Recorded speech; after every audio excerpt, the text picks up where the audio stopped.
Great. Thank you all for joining us today. Our great, very large audience. I'm joking. I should first say hello to the watchers who are watching online. I've been told we already have several hundred people joining us from around the United States and the world on the New American Foundation website and the website of the Washington Note. We're here at the Republican National Convention here in St. Paul, Minnesota, in the Great St. Paul Hotel. And Truth in Advertising, we have a very great audience here, but it's a modest one. For those who are watching in Denver, we decided to move closer to the action next to the Excel Center. But I tell you, comparing the Republican National Convention and the Democratic National Convention is an interesting exercise because most of the action is actually in Minneapolis, half an hour away from the convention here. And I want to recognize in advance of everything else my right-hand assistant aide colleague, Brian Till, who's lived with all the grief of changing venues and helping to let people know. But we're going to have a fantastic program this morning, and we're going to talk amongst ourselves, have a conversation about the U.S. Middle East policy, but also talk to the audience that's out watching live online. I'm Steve Clemons. I direct the American Strategy Program, the foreign policy programs from the American Foundation. I also help govern our economic programs, which is both sides. And I think it's important when we look at American policy in other parts of the world to sometimes knock down some of the walls between the economic and the sort of classic strategic. And we have some members of our panel who can break down other walls which are less comfortable for me, particularly cultural and religious and other sorts of identity issues. This is the territory I don't wander into very much, but it's one that I think is very important. We titled today's program, Will the next U.S. president make the Middle East irrelevant? And when we had current senator, I think he's still Senator John Kerry, Barack Obama's national security advisor, Greg Craig, and others, they quickly answered and said, of course, the Middle East will always remain relevant. But the reason, sort of the facetious reason for my question, was to sort of prompt the question of what sorts of strategy should the United States have towards the Middle East? How can you tolerate? I remember living in Los Angeles many years ago in the middle of, through the Rodney King riots. And when you looked at the history of the cycles of violence, I realized that I lived comfortably on the west side of Los Angeles, didn't have to deal with many of the problems on the east side very much, was unfamiliar with the kinds of provocations that were impacting parts of the community. And I realized, and I know it's awful to say that LA at that time, and I think even today, had grown accustomed to the fact that it was going to organize its affairs in a certain way and tolerate an occasional pop-up of violence.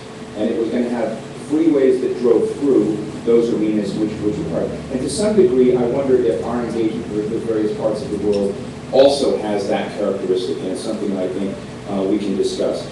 The New America Foundation, my partner Daniel Levy, Daniel directs our Middle East Policy Initiative at the New America Foundation. He is in Washington and watching and being, monitoring every word I say.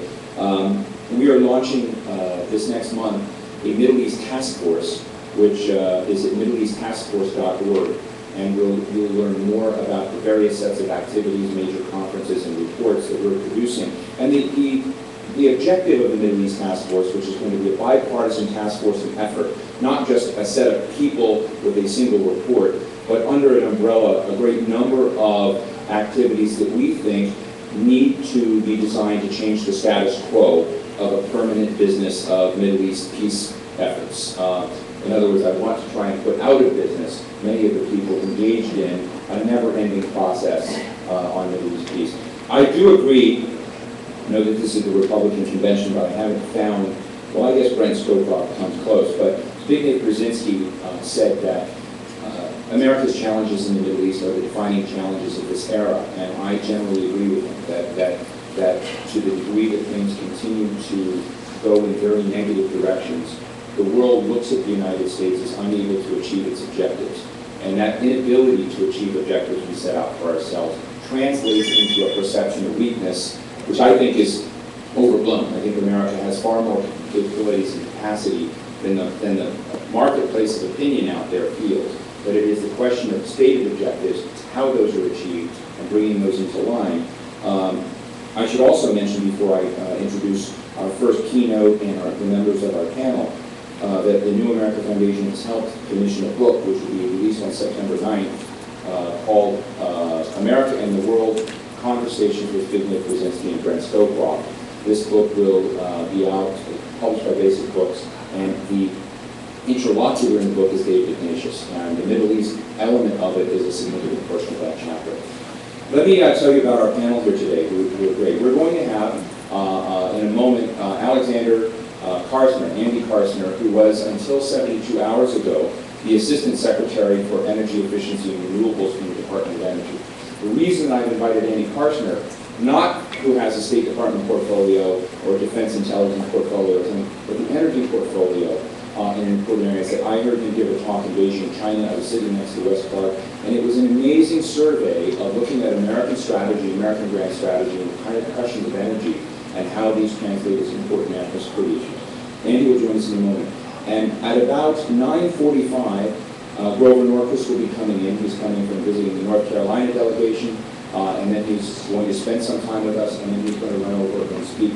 I think this is part of Grover's new internationalism with an State Department exchange televised with Beijing, which for anyone who knows Grover Norquist, this is sort of a cool new thing. And I want people to see the different dimensions of Grover Norquist, so he'll be with us and we're grateful. But let me tell you about our panel here. To my right is Diehl Hudson. Diehl has been director of the Morley Institute for Church and Culture, and the former publisher and editor of Crisis Magazine. He is now director of InsideCatholic.com. I've been a follower of Diehl Hudson's work for a long time. He's a very well-known theologian, theological commentator, and someone who's been working hard across theological lines to build understanding and work. And I have been a great fan. I was on his blog yesterday, and it's linked on now.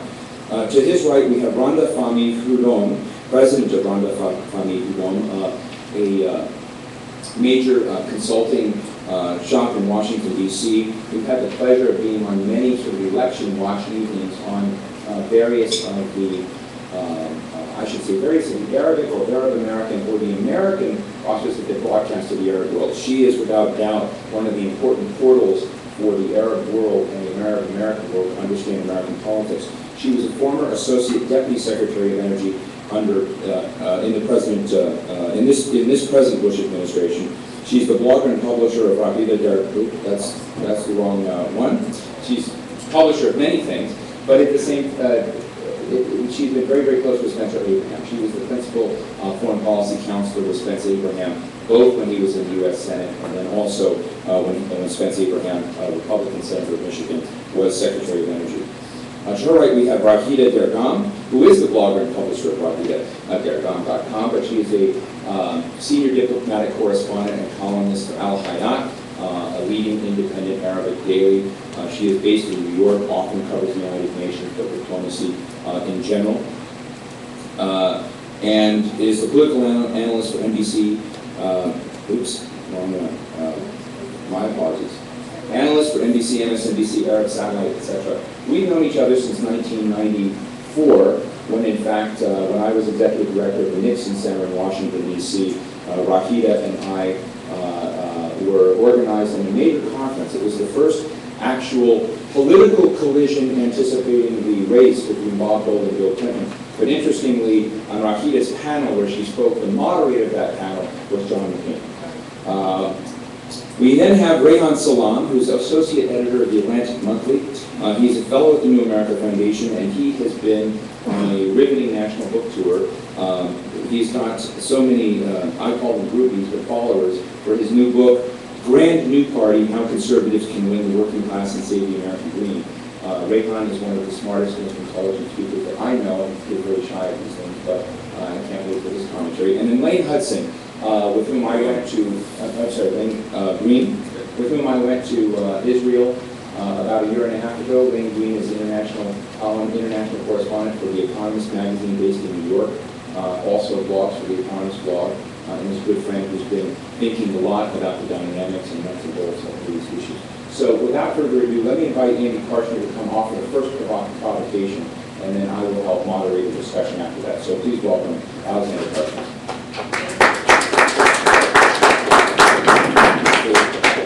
Thanks. Good morning out in Ragland.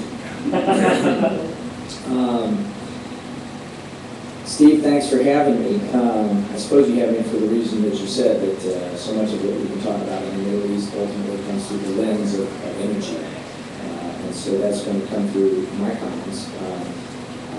But I also want to talk about my own experiences in the Middle East, because I've actually spent about 12 years in my professional career developing what I at least call the Middle East. I'm looking at your map, which is really a discussion about the Gulf and Egypt.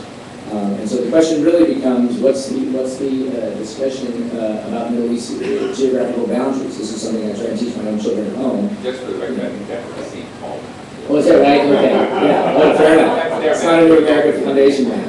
But but the point is clear. When you talk about the Middle East, we really talk about it in an amorphous way, and so what will immediately come to people's mind will affect how they ultimately want to discuss the issue. Is it about Saudi and oil dependency? Is it about Iraq and Iran and military intervention? Is it about Israel and Palestine and enduring peace settlements? And so the more you broaden the discussion, the more you're going to find layers to the onion that are going to give you different social and cultural aspects, and find out that you're not actually dealing with a cultural monolith in the way that we like to project on the Middle East sometimes as singular Islamic, Arabic culture driving all things, but you're going to get into religions that when you are amongst them, you will find, in fact, are very different. The theological base, the cultural roots, their interactions with one another, even regionally, have a great impact on the destiny of the region itself. For my purposes, I like to talk about the Middle East in the way that we define them legally by our institutions for development. So the way that the State Department looks at the Middle East begins somewhere to the far west of the Maghreb, just east of the Canary Islands in Morocco, and goes all the way to the Indus River in Pakistan, and includes the Maldives, etc. Even for some, it even begins to crawl up into parts of Central Asia. The Islamic Bank defines it that way themselves. Sometimes we refer to it as MENA, Middle East, North Africa, etc. But I don't think you can partition the area conveniently unless you're specifically saying, what's our conversation on Iran? Or what's our conversation on the Israel-Palestinian issues? And since I'm an expert on none of those things, and you would assemble the fine panel for that, I will talk broadly about that holistic region, and I will talk broadly at the macro levels. And when I say the macro levels, the things that have struck me personally through my own experiences, if you will, as I sought out as a professional energy developer to work in the Middle East. And those things are economic, and they're political, and they're social. So I will let the experts delve into how they can solve these things country by country, between countries, or U.S. interventions, and all the impacts are. But in these three things, energy plays, of course. The question that's been posed is, how do you make the Middle East less relevant? I agree with what you have concluded in Denver, that that really shouldn't be the goal. In fact, that's not even a goal that is really achievable or desirable. The world is flat. We live in a global world, and the idea actually would be not to make the Middle East less relevant, but actually to make the Middle East, or any part of the world, really less problematic, less followed, and I would say the opposite of less relevant, more engaged, more part of the global political dialogue that ensures less volatility and less problems, so that we can have a greater and hopefully more uniform state of global development. All of these things hinge in the Middle East today on oil. The Middle East is, it's not China that is the largest recipient of U.S. dollars in our trade deficit. It's the Middle East. So, you go across the road, that giant sucking sound is not going south of the border, it's actually going straight into the Gulf. The transfer of wealth, Boone Pickens would like to say, is enormous and will have an enormous impact. Now, people would say, well, that all recycles. It's all fungible, it's a global commodity, the money comes back here. And at one time, in the 70s, that was true. The U.S. was the most desirable and stable market for people to recycle capital into. We're not finding that that is true today.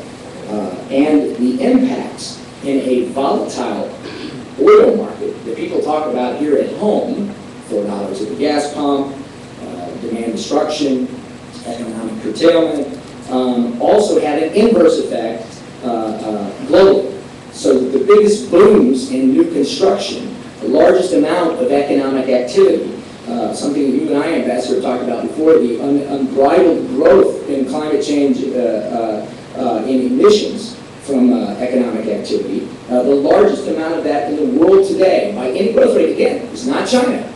It's coming right out of the Gulf. And it is directly related, not just to the fact of who has the oil and who imports it, but what the price point for that particular commodity is, and how much it is consuming in our relationship, and how it affects our relationship with that region of the world on an economic, political, and social basis. Arguably, people say it's only economic. And to some degree, you just ought to be very practical about what those economics are and deal with the fact that if you need the oil, you've got to get it at X price point, and you've got to deal with the fact that the leverage that once this country had is going to be inextricably altered, as we are seeing today. I think the goal really should be in the Middle East and in much of the world, greater balance in the leveraging. So if I can steal a bit from my friend Jim Woolsey, who is here running around giving a speech somewhere else on the University of Minnesota campus, really the analog here ultimately is salt.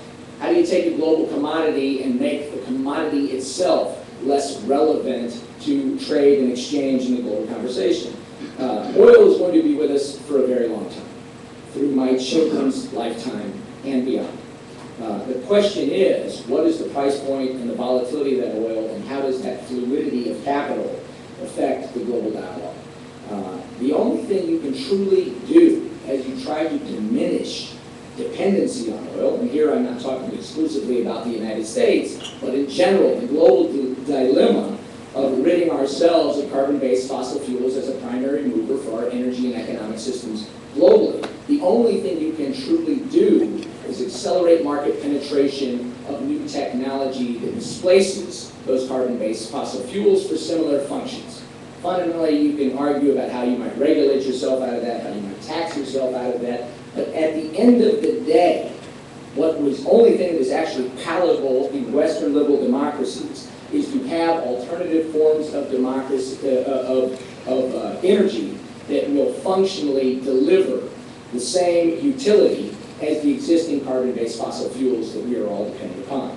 And so that has been a big part of the mission that I have managed in the portfolio at the Department of Energy. That is a big part of the mission in the United States that I actually believe will double, triple, quadruple, quintuple in funding in coming years, and that we will see massive deployment and greater alleviation on price pressure of oil. I have great confidence. I don't go as far as Mr. Gore, within 10 years, we're all finished with it, et cetera, et cetera. In fact, when we had the president say in the State of the Union we'd be 20% less dependent on gasoline 2 years ago, most people were saying that's, you're smoking crack. But now it's election season, so within 10 years we're not going to have a drop of oil, we're all off carbon-based fossil fuels.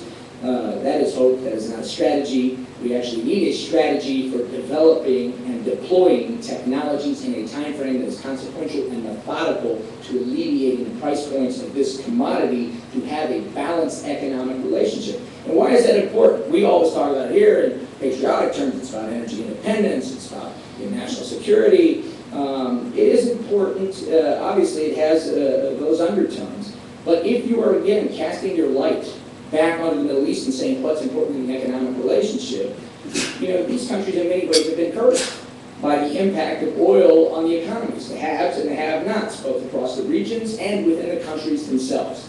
And so they haven't been they've had a form of stunted economic growth that has not been uniform in their populations and that has caused sociocultural, socioeconomic volatility, again, between neighbors and within countries themselves.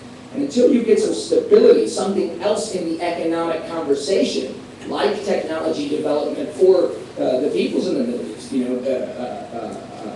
then you are exclusively relying on the impact of oil to define the economic progress of a region.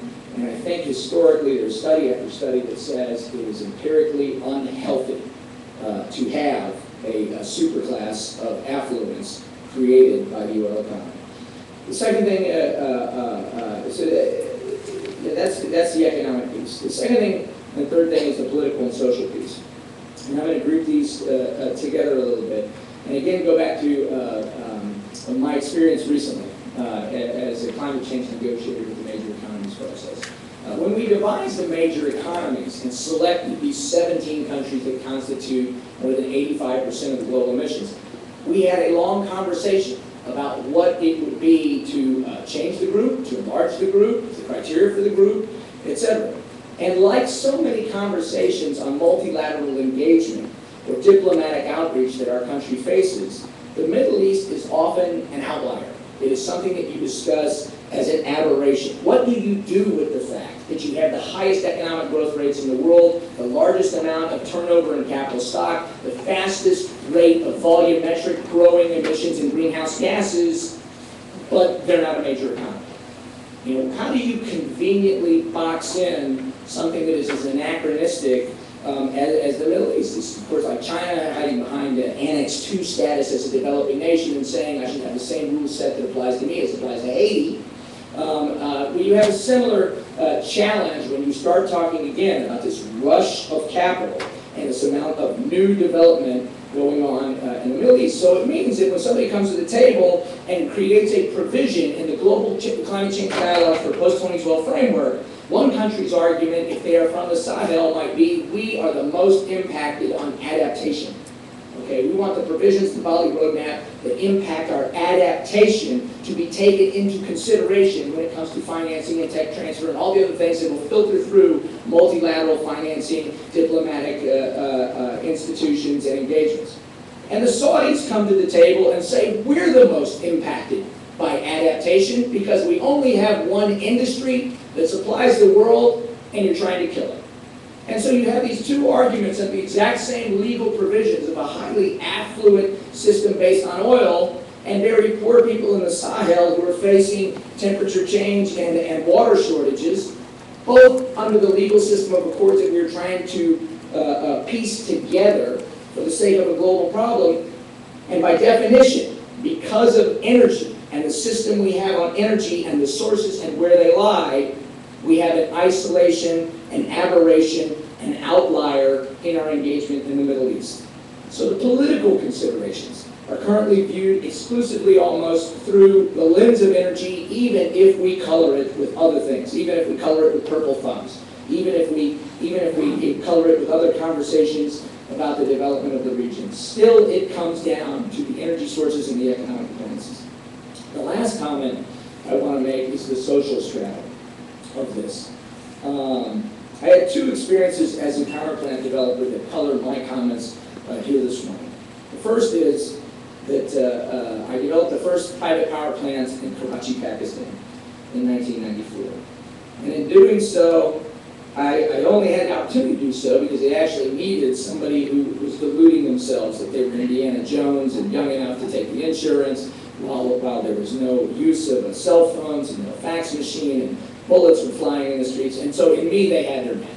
I was too excited about the idea of hiking Kagan Valley and Chitral and spending my weekends in northern Pakistan to be distracted by the fact that things were blowing up directed by the MQ in London and Karachi, Pakistan. But I knew even in 1994 precisely who Osama bin Laden was.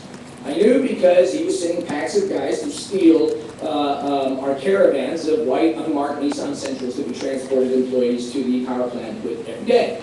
So we knew who these guys were because they were all leftovers. They were leftovers of a war that had ended and was untended to. Of course, then nobody had called them. I didn't know what Al-Qaeda was. I'd never heard of that term. But of course, we knew who the Mujahideen was and who the leftovers were and how many Stinger aircraft missiles were floating around Peshawar, et cetera, et cetera. The United States government was privy to all this. We were privy to the fact that Benazir Bhutto was funding the Taliban as a buffer zone against Hekmatyar and everything else. We were awake in the State Department watching the evolution of an unfinished war in Afghanistan. But we were very busy clearing H-1B visas for people from India to come into California to stir our Silicon Valley economy, so it was less important and a back boiler issue.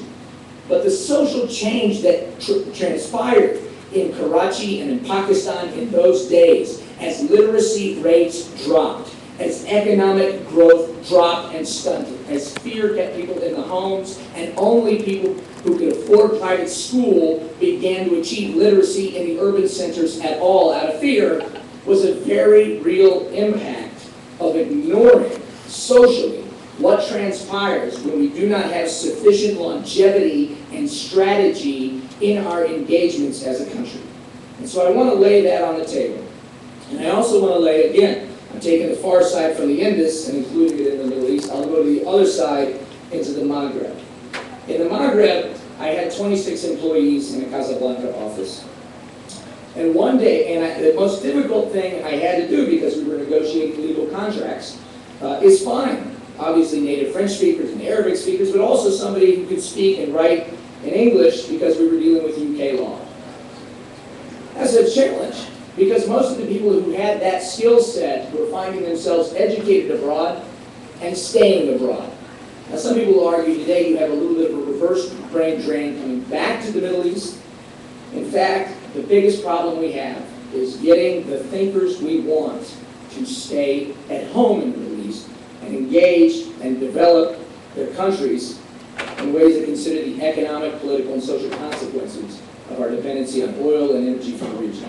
Steve, that's probably not what you wanted in terms of specificity, but that is through the lens of energy with a little bit of personal experience thrown in. I'm very excited to hear from the experts on how you take political, social, and economic and begin to get to progress and prosperity. Thank you so much, Andy. Thank you very much. And I'm looking forward to hearing the discussion, responses, other comments, inquiries from our distinguished panel with Andy Karsner. But as I mentioned at the beginning, not only did we move the venue from 30 minutes away from Minneapolis, but we had to drag Grover Norquist very quickly from Minneapolis, and he is such a great friend of mine and the New American Foundation because he has a very important meeting across the aisle at XL rushed here, and I don't think there are many times that I can ask Grover to do this, but it was very, very important to show up. Grover Norquist, as many people know, is an absolute pillar within the Republican Party. No one will doubt his credentials in terms of Republican Party politics, his involvement, his friendship with Karl Rove that helped bring George W. Bush to the White House, his preceding political activities, and his mind for understanding what's going on at the nerve center, not only the nerve center in D.C., which he probably would not like that saying, but the nerve centers in all these states around the country as he sort of thinks what Americans want are thinking about. I have many, many progressive friends that are watching this broadcast right now. I just looked at the notes, we have about several hundred people watching this event live on the internet. And they wonder, where's my friendship with Grover Norquist about? Let me tell you, read his book, Leave Us Alone, Getting the Government's Hands Off Our Money, Our Guns, Our Lives. It's a provocative title, but if you read it, it lays out very, very clearly an agenda of concern shared by many Americans that deal with the questions about the Iraq War, that deal with the questions of America's objectives as stated, how we're going to achieve those objectives. What does an economic roadmap and game plan for the country look like? And we've become very good friends. And I should not out him this way, but I should say that we became affiliated with a common interest of a never-ending set of, to some degree, bluster and unreachable objectives, not only in the Middle East but elsewhere in the world, that were not only undermining America's national security, but also undermining America's fiscal position, undermining American power in many ways. And that is where Grover Norquist and I and many of my friends are very, very much on the same page. He is, of course, President for Americans for Tax Reform, the former executive director of the National Taxpayers Union. He's a board member of the National Rifle Association, the American Conservative Union, and the Nixon Center, of which I used to serve as executive director. Please welcome Grover Norquist, who will share a few words with us.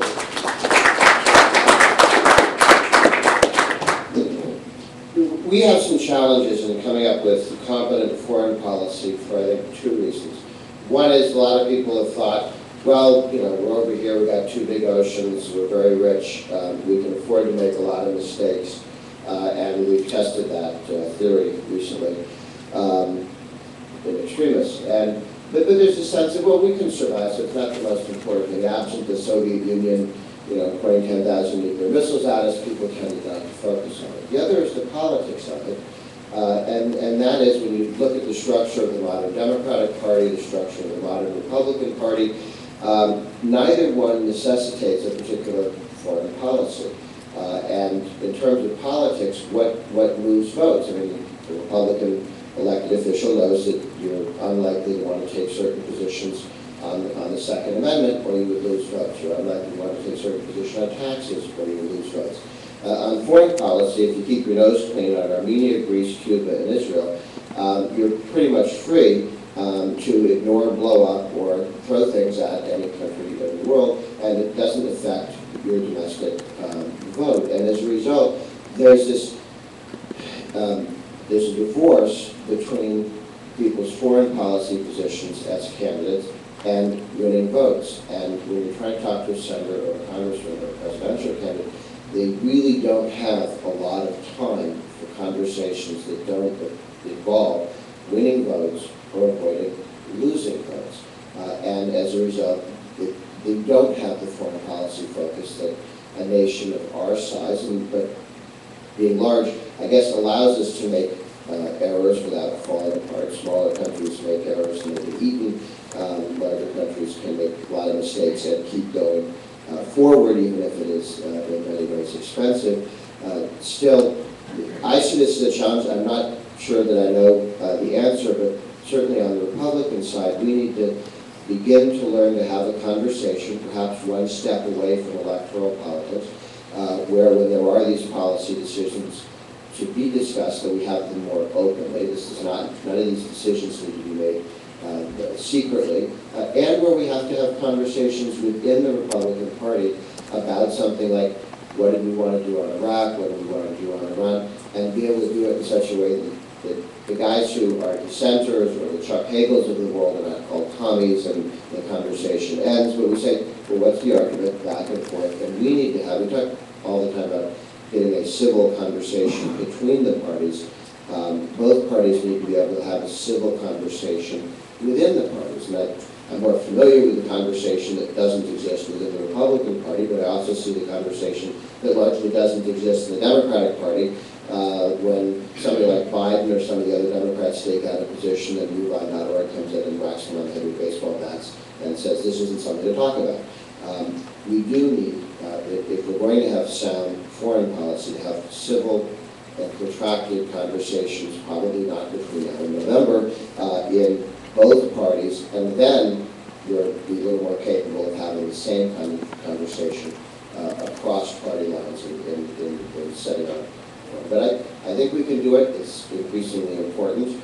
We have paid a price for not thinking this through perhaps as well as we might in a number of cases. And thank you so very much for allowing me to join you today. Thank you. One question? Can we give the ambassador to do all? No? You're not going to take it? Okay, one other question. In the audience, no? Yes.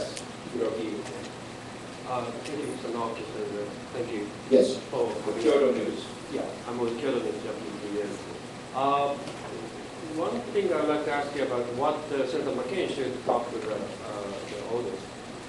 Ask a question. He's got it right. Yeah. Just He's strengthened about foreign policy and the Iraq war. But people in town don't want to listen to much about the foreign policy and the Iraq war. So what actually Senator McCain should talk about foreign policy, particularly in Iraq war? Elections are not times to educate the American people. Elections are times to talk to the American people about the things they already think they know and ask them for their support based on that. Between elections is the time when I think we can actually, hopefully, do education both ways, where elected officials can educate the American people that don't tend to focus on foreign policy. I mean, we tend to forget how unique the United States is. You can get in a car and drive an awfully long time and not run into anybody who doesn't speak English fluently and doesn't live all of your life experiences. Cross borders in Europe and Africa and Asia, and things change rather dramatically. And so we tend to forget how central foreign policy is to other countries, and how when we make decisions, it has tremendous effects on other countries, but we haven't focused on it. What should McCain do? He should mention Iraq, but he should talk like he was running for President of the United States. One of the costs of the Iraq engagement with the Bush administration is that for 5 years, people have seen a guy who seemed to be wanting to be mayor of Baghdad rather than President of the United States. He didn't have the sense that he was here with us while doing other things. Reagan was able to win the Cold War while never taking his eyes off the conversation with you and us about what we're doing here. Every once in a while, the other is important because of what it means to us. And I would assume that McCain will avoid running for mayor of Baghdad, but will run for president of the United States, explaining why the engagement in Iraq is important for Americans. Well, thank you. Thank you so much. Really appreciate it. People know the schedules around here in any convention are sort of extremely extensive. What I'd like to do now, we have Andy Karshner with us who's going to stay for a while. I'd like to open the conversation. Andy, I may invite you to come sit over here because we'll share a microphone, and we've got a microphone moving around to help open. But I want to get, first of all, we've had two very provocative discussions. I want to ask some folks for some reactions and thoughts of their own. And also, we've got Andy here. Let me start with, if he doesn't mind, Rehan Salon for some initial reactions. Rehan? Unfortunately, I have many pages of thoughts. I think that Andy in particular raised a lot of issues that I find really, really interesting and important. One thing that I find important is the ways in which, when you're looking at the global energy market, particularly for gasoline and aviation fuel, how closely it's related to a couple of policies that are regulatory and that sort of have actually American origins.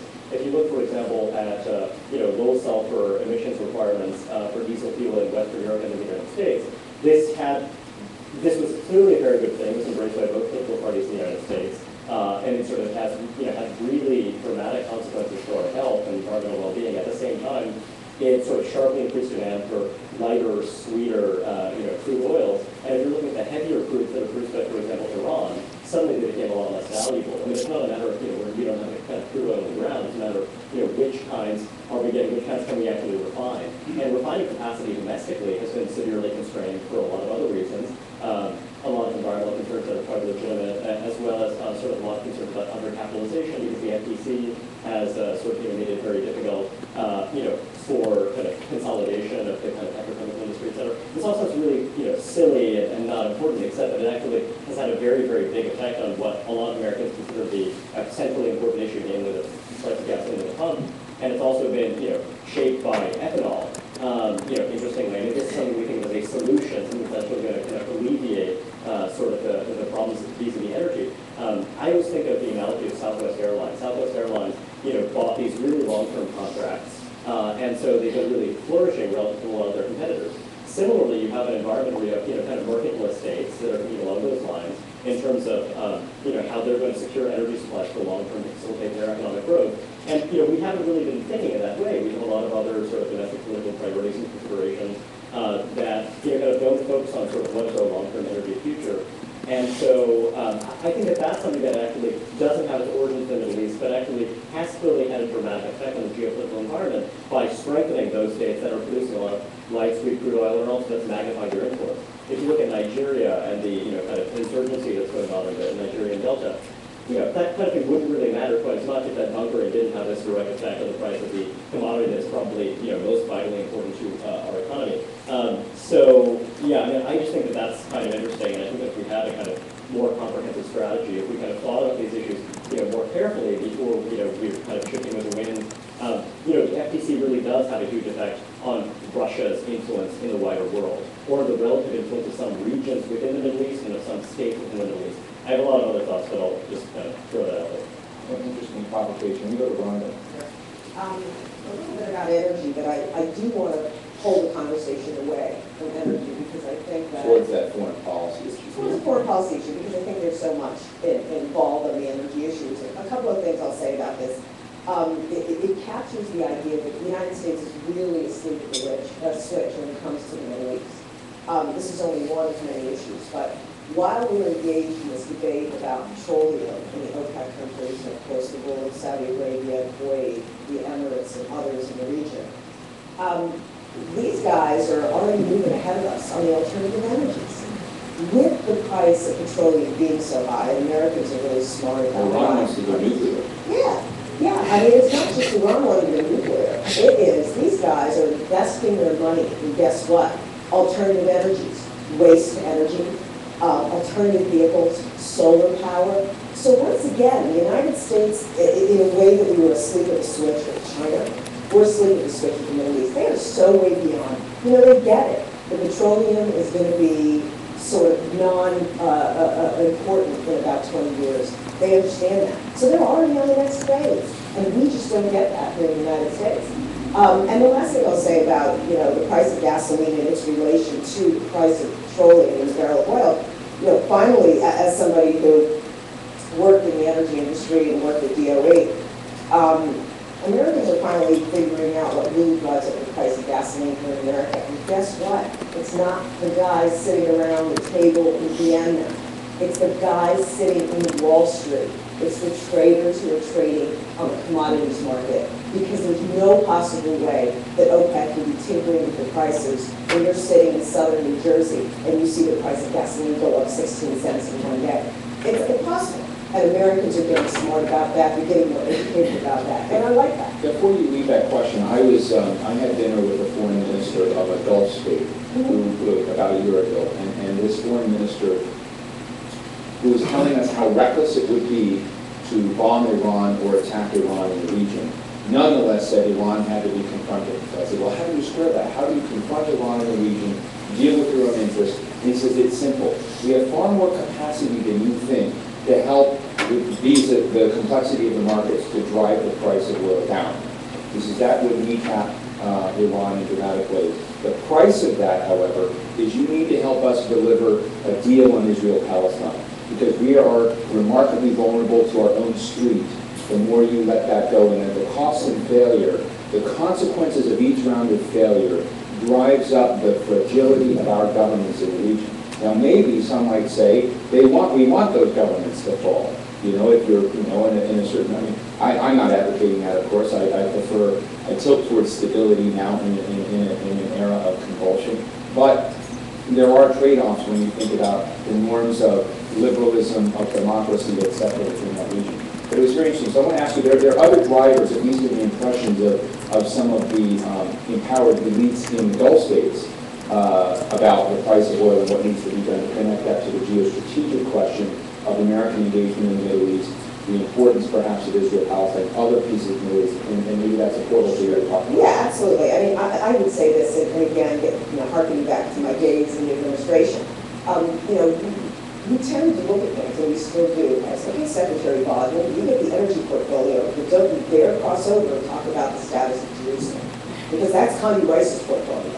And yet Condi Rice gets talking points when she goes to, Abu Dhabi or Bahrain to talk about the price of oil, because the energy department feeds her those talking points. Is that really true? It's absolutely true, okay? I was there for 2.5 years, and that's absolutely true. And so there isn't any coordination. What about when Carlos Gutierrez goes to strike a trade agreement with Saudi Arabia or an FTA or a TIFA in the MENA region? Is he allowed to step over and start to talk about those political issues? And that's where I see the weakness, and that's something that I would hope that the next president of the United States would rethink this idea of a national security strategy and policy that coordinates, not just in these interagency working groups, which are really, they do nothing, by the way, and they accomplish nothing. They kind of sit around for a few years and don't do much. But to go beyond that, and that brings me to sort of the title, and I laughed when I saw it, is the Middle East irrelevant? I laughed because I appreciated the cynicism there. I'd have to say the single most important issue in foreign policy, hands down, is going to be the Middle East. It is really going to take a maverick president. Now, where my loyalties lie here, but I have to tell you that it's really going to take a real maverick, somebody who's going to be the next president of the United States to be able to handle the complex issues that are out there with respect to the Middle East. And I'll say as an overview, and I've got 3 points that I want to hit on, but as an overview, my parents are from the Middle East. My father is originally from Egypt. My mother's from Iran. I grew up my whole life traveling to that region. And every summer I was there, I was the American cousin. And I desperately, on a personal level, want to go back to the days when all my cousins envied me. They envied America. America was that shiny place that everybody wanted to go to. I don't want to be in the place we're in right now, where people don't like us, and it's beyond that. And it affects everything. And it's not just about public diplomacy. It's about the issue we were talking about, Iran. If we truly are the only superpower left in the world, and if we're going to have any credibility to say to the rest of the world, you get to have nukes, but you don't. If we want to be in that position and be credible, we need to restore where we were 10 years ago. And your candidate, Senator McCain, to be fair, it's fine to say that. Absolutely. And you think he gets that? I totally think he gets that. The envy issue? I totally think he gets that. We should call it the disdain issue. Absolutely. And you know, like I said, it's not about being the most popular kid on the block, because God knows John McCain doesn't want to be the most popular kid on the block. He just wants to win this election and become president of the United States. This is about restoring our legitimacy in the world for national security purposes. And that's what this is about. It's connected. And I'll just hit upon sort of three issues that I strongly believe in, that I hope the next president will pick up on. And this is one that's near and dear to my heart. I wrote an op-ed about this 2.5 years ago in the Wall Street Journal, and nothing's been done about it. But in this global war on terror, and I see everything as linked here, both domestic policies, when you're talking about eavesdropping, wiretapping, border security, protecting America's borders from invasions and terrorist acts like we had on September 11th, to the issues in the Middle East, Israeli-Palestinian, diplomatic issues, and general, public diplomacy issues. I see them as all connected in one web. We are never going to win this in the United States if we don't recruit the best and the brightest here in the United States that are actually right here amongst our boundaries. And that is the Arab and Muslim community. The Arab and Muslim community are the most well-versed. They speak the language, they understand the culture, and I can say this as somebody who comes from that heritage but is an American. There's a certain mentality in the Middle East that you have to understand if you were going to negotiate with them on diplomatic terms or business terms. And I got to say, those to the people working in our government, there's a lack of that understanding. Why wouldn't the U.S. government... You call it phobia. Yeah. I mean, why wouldn't the U.S. government want to recruit their own, in America, the most elite core of individuals to serve in the diplomatic corps, to serve in border security, in translation efforts? It makes no sense. You're probably asking yourself, gee, that sounds like a really rational approach. Why doesn't the U.S. do that? I can tell you why. Two reasons. One, there's a lack of trust amongst certain people in the government towards the Arab and Muslim community.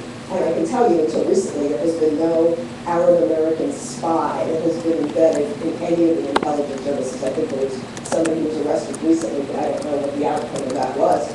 But number two, being a spy is an equal opportunity. But number two, there is a presidential directive that came out from the White House in 2005 regarding security clearances. It is almost impossible for Arab and Muslim Americans to secure security clearance after 2005 because it prevents individuals that have foreign contacts from getting security clearances. Now, if an individual speaks Arabic fluently, chances are they have relatives abroad. In fact, the value they bring is their language ability, right? Mike McConnell is doing a fabulous job through an interagency working group of trying to break down this particular White House directive. Mike McConnell, for the Red Watchers, is the director of national intelligence. Mike McConnell is the director of national intelligence, and he's trying to pull this away. But until we have that barrier removed and we can get security clearances for an elite core of Arab and Muslim Americans, we're never going to get ahead. We just aren't ever going to get it. Can you get number 2 and number 3 too? Yeah, all I'll say on this one, because number 2 and number 3 are probably less important, on the issues. But I have to tell you that in the Republican Party platform, near and dear to my heart, it says the following: we appreciate the loyalty of all Americans whose family roots lie in the Middle East, and we greatly acknowledge the contribution of American Arabs and Muslims, especially those in the armed forces and the intelligence community. John McCain gets. That's number 2 and number 3? Well, number 2 is that, the platform. Number 2 is this. He gets it. On the Israeli-Palestinian issue, which is the crux of the Right, problem, yes. Daniel, I say hi to Daniel Levy, because he and I work together on the Geneva Accords. Look, there's no new formulas here. Everybody knows what the formula is. Here's the issue. The issue is this. It's like a husband and wife getting a divorce, okay? Israel's the husband. You just want to marry. Palestinian are the wife, let's say. And you got an arbitrator, right? Because you don't want to go to court. And you're going to, okay, I'm an arbitrator. I'm in the United States. And we're going to try to solve this divorce. We're going to equitably divide your assets. Okay, we're going to give you custody of the kids, the dog, whatever it is in the divorce. If the arbitrator says to the wife, the Palestinian, gee, your husband's my best friend, what's the wife going to think? We in the United States, let's be real, we are Israel's best friend, okay? But this is not a zero-sum game. It's not, I need to be pro-Israel, therefore I can't be pro-Palestinian. This is not a zero-sum game. This can be negotiated truly in a way. If the United States does this, again, in a very maverick sort of way, in a way that engages both parties legitimately, not this idea, Israel's best friend says, sorry, wife, you're going to get screwed in the divorce settlement. Yeah, we're going to take everything away from you. You can't bring the refugees back. You know, we're not going to give you any money. We're going to, Jerusalem, forget about it. I mean, imagine. Who would want to enter into a divorce settlement like that? No zero-sum game. That would be a great topic if your influence was on the chamber, maybe give the no zero-sum game speech. Let me jump to Lane, and we'll get Rashida and Deal.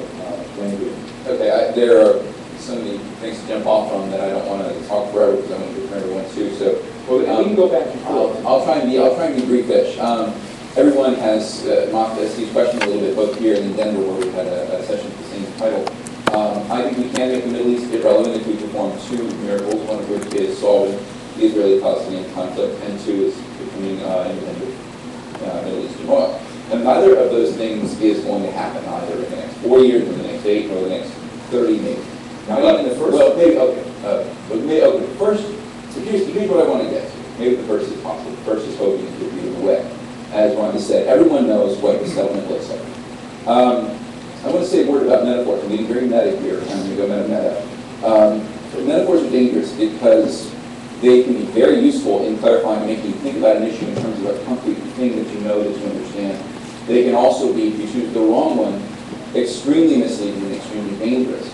My least favorite metaphor these days, in almost every circumstance, this metaphor is a bad one, is 1938. There's a thing where if you blog or if you participate in internet discussions, you've heard the rule that the first guy to bring up Hitler loses.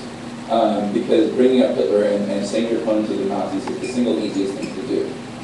Yet, what is one of the most common tropes when we're talking about the Middle East, and particularly about Iran, and before a bit about Saddam Hussein, was Ahmadinejad is Hitler, Saddam is Hitler, whoever is the enemy of the day is Hitler. I think this is a terrible metaphor or analogy.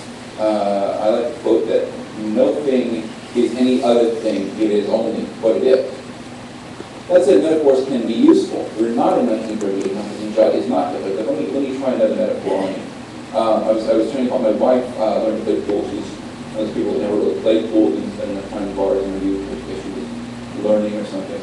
And so I was trying to explain to her that though you've seen on TV they hit the ball as hard as they can to try and knock in 10 balls, and they do it with a really crisp, hard shot that sends balls flying around the table, and they all miraculously land. And I said, actually, that's not what you want to do. No matter how bad your shot is, shoot it as gently as possible. So when you hit your ball, even if it doesn't go in, it'll end up close to where you want it. Now, the number of things that have to happen to make the Middle East irrelevant is like a trick shot. We need to reduce our dependence on Middle Eastern oil. We need to cure the cancer that is the Israeli-Palestinian conflict. We need to get some kind of resolution between Syria and Lebanon in this war. We need to start the long road to democracy. All of these things are intertwined, so it makes it extremely hard, just like a bunch of billiard balls on a table. They all work together. But you don't have to get it in one shot, and that's why I like both what Andy said and Rhonda said about energy, about the Israeli-Palestinian conflict. We move gradually. Oil is going to be with us a long time, and so Middle Eastern oil is going to be with us a long time. But if you shoot gently and judiciously and carefully, what you do is you get closer to your goal. You also know that if you're playing pool, the other guy can knock your balls out of where you have them in the air, you're playing screwed up and you have to start over. But if you get it close enough, it makes it a lot harder for the other guy to knock your ball out of the pocket. I think I've gotten about as much as I can get out of this metaphor, but I want to say a couple of other things that I really like to hear. As Grover Norquist reminded us that political campaigns are not a good time to educate people to have these kind of complicated discussion that gets reduced to an absurd simplicity, black and white, or whatever. One of the things that might change the Constitution today would be to get rid of the absurd provision that the House of Representatives is elected every 2 years, because that means 435 of our legislators are running for office constantly. And because the president is trying to help his party get reelected, he's running for office constantly. And so we're in a cycle of permanent campaign. Come the new election, come the new administration, whoever that is, very deep breaths. And like Ryan said, start to think long-term, start to think about the solutions, getting closer bit by bit, shot by shot, piece by piece. There will be no miracle, but we can get all the balls down. It just takes time, it takes patience, and it'll take some gentle touch. Let me move, I'm going to move to you because I realize that we go to Gil Hudson and then Rob Peter. Thank you. I want to start with what Grover said about the need for a civil conversation. I think anybody that knows me probably considers me a member of the religious right. I wrote a book about it that came out a few months ago, The Home of Christian Soldiers, right? I told the history of the entry of the religious conservative movement in politics. And it's very hard to have civil conversation when you're demonizing each other, when you're calling each other theocrats or whatever. And it goes on both ends. And I've tried very hard in recent years to not do it myself, although I do prepare from time to time. Impulse control being what it is. But Grover's exactly right. I suppose the reason I'm here is because I became suddenly radicalized on the issue of Palestine and Israel. And I made my first trip there in Holy Week in 2004, right when the wall was being built in Mount Olives. And when I interviewed the nuns and priests and the brothers and sisters about how they woke up in the morning to bulldoze the thing in the backyard without any warning, how their land was literally cut in two, and they complained that a rifle stuck in their face there. A nun. Go back inside. I got really upset. I'm still upset about it. And I realized that I'm a conservative Catholic ex-evangelical for 25 years ago, very much aligned with the Republican Party. When I looked around, I thought, are we supporting this? I'm not supporting this. Not just the fact that they're Christians, many of them are human beings, but don't serve the true life. And so I wrote an article about the wall, which came out. We got a few calls from the White House on that. Told I sounded like to dinner? Huh? Were they inviting you over to dinner? No. One of your friends called me and said, you sound like a Palestinian. And I said, no, I sound like a person saw an injustice that wants to protest. And I decided to go back. I took Bob with back. I said, Bob, you need to see this. He had never been. His late partner had been there every year for like 40 years. He covered that piece. Evans, over there. Bob went back. Bob went. I showed him everything I saw. Bob was just flat. And he wrote a series of articles. He's a Catholic convert. People know. He's very ill right now, trying to fight off brain cancer at this very moment. And he wrote a series of articles that, of course, got a great deal of visibility and really upset a lot of people in my crowd, the conservative, Republican, evangelical, and even Catholic community. I took them back again following year. We met with the President, with the Prime Minister of Palestine. Good meetings. We met with Israeli officials as well. And the most powerful moment for both of us, I think, was when we met with 4 ex or former Israeli generals, all of whom had been in charge of the West Bank at one time or another. Part of the think tank in Tel Aviv. They said, you know, the wall is bad for Israel. It's not in our interest. And one general, really kind of very striking guy, very charismatic, said, I have 4 young children. I'm afraid for their future. But I said, I thought the idea of the wall was to feel more secure.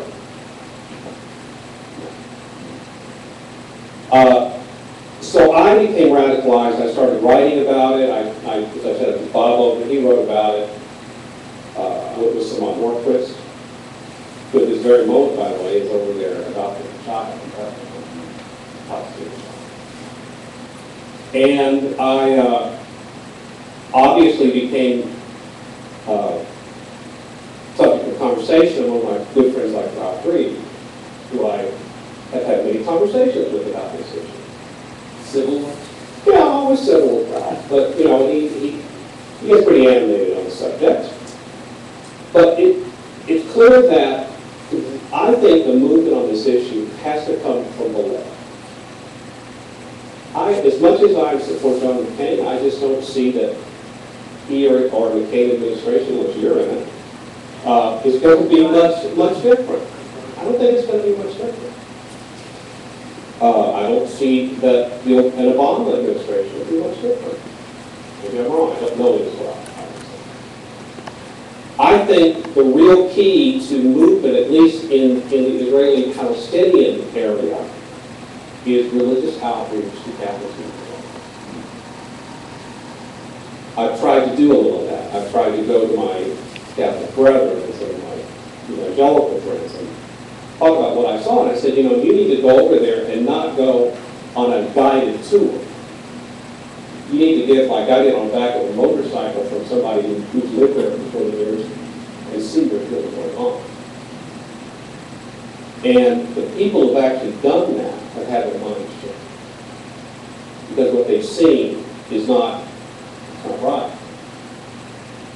And so I talked to Reverend John Hagee about it. And I was surprised at his response. He said, yeah, last time I went to Bethlehem, it was surrounded by walls. It was really, I talked to the Christians there, they were really having a hard time living. Everybody thinks he's so extreme, but he's a man, he saw with his own eyes, heard with his own ears. He knew there was a problem. Just to even it out a little bit, it is interesting that when Barack Obama gave his major speech in Berlin on tearing down walls, I wrote, and I know my friend Matthew Lace, who's up there, both commented on, might it not have been a better place to give that speech, or greater if we could give the speech in Israel Palestine? So, Right in front of that wall. Yeah. Yeah, with Americans go home. I got my calls from the Barack Obama campaign, and they weren't invitations to dinner either. Yeah. I didn't mean to interrupt. Oh, that's a good point. And I have a lot of notes about, and I was going to talk about the plight of Iraqi Christians, which is analogous, very serious issue, and that Christian communities throughout the Middle East are stabilizing forces. They're being decimated for various reasons. But I believe the change on this is going to have to come from below, from coalition groups, from journalists, from advocates. I think the political class is so stuck in their ruts, post-life, that they can't move. And I think that it begins, as Grover said, with civil conversation between people who strongly disagree on other issues, but can agree on this because it just sticks out like a sore thumb. Thank you. I want to go to Rakita Dagan. We're going to open up the conversation with the audience after Deal, unfortunately, being at 10:40. And we're going to mic up Manuel Miranda, who was formerly the director of the Office of Legislative Statecraft. It's the coolest name I've heard. In the State Department, I thought it was that state versus the Congress, but it was actually helping to sort of think through civil society, legislative engines and institutions in other countries, and we worked with Iraq and was in Iraq recently. So that little bit of stage management going on. Let me, my friend Rakita Dagan. Yes, I want to say clearly that I agree with both Ellen and you on what to do for the Palestinian Israeli issue. We all know what to do. I'm not so sure that John McCain or Barack Obama will be ready, and that's what you said, will be ready to take what it takes, to do what it takes in order to say this issue must be put off the table. Whether you're talking about new alliances in the region, whether you're talking about fighting terrorism, whether you're talking about getting back that pleasure of being an American in the region, we need to get that issue off the table and do it as soon as possible, because otherwise it's going to fall into the hands of the people or the countries or the leaderships that the United States is saying we are worried about, such as the leadership in Iran, such as the leadership in Syria, and the alliances, the oil accesses that Andy was talking about, the repurpose, oil probably from the inside of the region, because we're involved with the oil, but from my point of view, there is an oil access that has developed worldwide. We have Russia and China, together with Iran, and Venezuela, and then, then you just have to look at the alliances there, and you see why China is supporting the government in Sudan, not helping out with the Darfur issue, why Russia is always blocking any penalty for Iran, whether it's on the nuclear matter or not. I think oil access is incredibly important in terms of impacting the politics and the policies, not only of these countries across the region, but should impact the American thinking of what is the new situation and the new policy. Before you go on, let me with access of oil, which one of my colleagues, Clinton Roderick, has written a lot about, saying that if America took certain actions, for instance with Iran, it could drive together a relationship between Russia, China, and Iran that would change the dynamics of Europe's engagement with Japan's place in the world because of various reasons.